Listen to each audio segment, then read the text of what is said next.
Ya, berdasarkan pengalaman klien-klien saya dan pengamatan saya ya di berbagai kasus perselingkuhan sih, sebaiknya cara ini itu tidak dilakukan ya. Karena itu sama dengan menyirami api dengan api juga. Jadi suami selingkuh, lalu istri selingkuh untuk membalas perselingkuhan suami.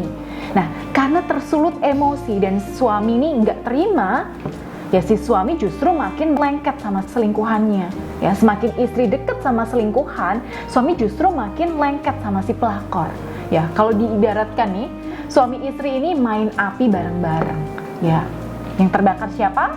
Ya, pasti dua-duanya.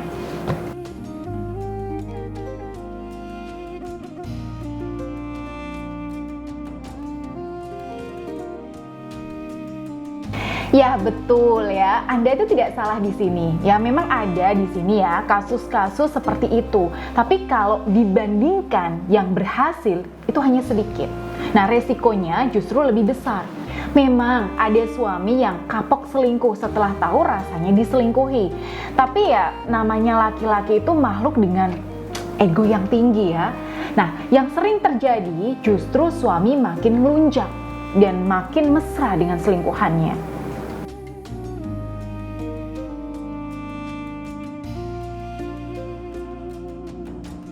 Ya, kalau dalam Islam, perselingkuhan dengan dalih dan motif apapun memang haram hukumnya dan tidak dibenarkan.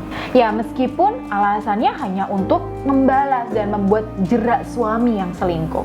Pada dasarnya ya, dalam Islam, perselingkuhan itu adalah perkara yang hina.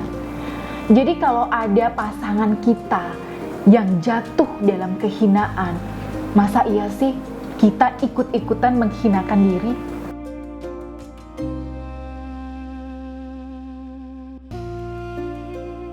Ya, kalau menurut saya ya, ini versi saya sendiri, oke? Yang namanya syariat itu tetap harus dijalankan sepanjang hidup. Nah, kalau hukum agama mengatakan bahwa hal itu tidak boleh dilakukan, ya sebaiknya tidak dilakukan. Ini menurut saya. Ya, karena yang namanya pelanggaran syariat itu efeknya jangka panjang. Ya, pasti ada aja mudaratnya. Ya, katakanlah nih, ada istri berhasil membuat suami kapok selingkuh dengan cara si istri selingkuh juga. Nah, kira-kira apakah masalah berhenti sampai di situ? Belum tentu. Ya, karena saya pernah punya klien dengan kasus seperti itu. Dan endingnya si istri malah terlanjur nyaman dan jatuh cinta dengan selingkuhannya. Dan selingkuhannya juga menyambutnya. Jadi yang tadinya perselingkuhan ini cuma buat rekayasa, ya ujungnya malah membelit mereka sendiri. Padahal kondisinya ya, si suaminya yang selingkuh udah mulai tobat dan sadar. Nah, kalau sudah begini, mau apa coba? Ya, terus gimana dong caranya mengembalikan keharmonisan rumah tangga kalau sudah terlanjur begini?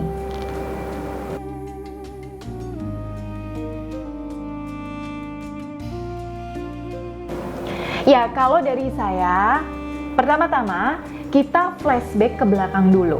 Ya, kita cari akar permasalahannya. Kok bisa suami sampai selingkuh itu awalnya bagaimana? Nah, lalu yang kedua, kita tengok nih, sudah baikkah diri kita?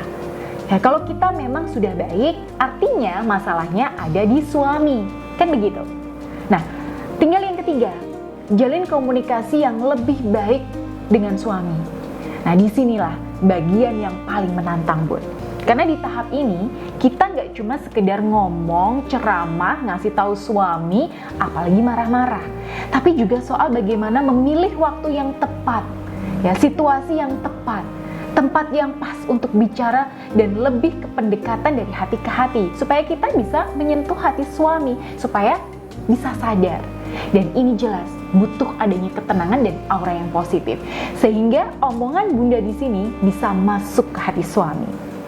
Nah, untuk itu, buat bunda yang butuh bimbingan ya, bunda bisa konsultasikan dengan saya secara private ya, dengan menghubungi nomor yang ada di bawah ini. Baik, akhirul kalam. Wassalamualaikum warahmatullahi wabarakatuh.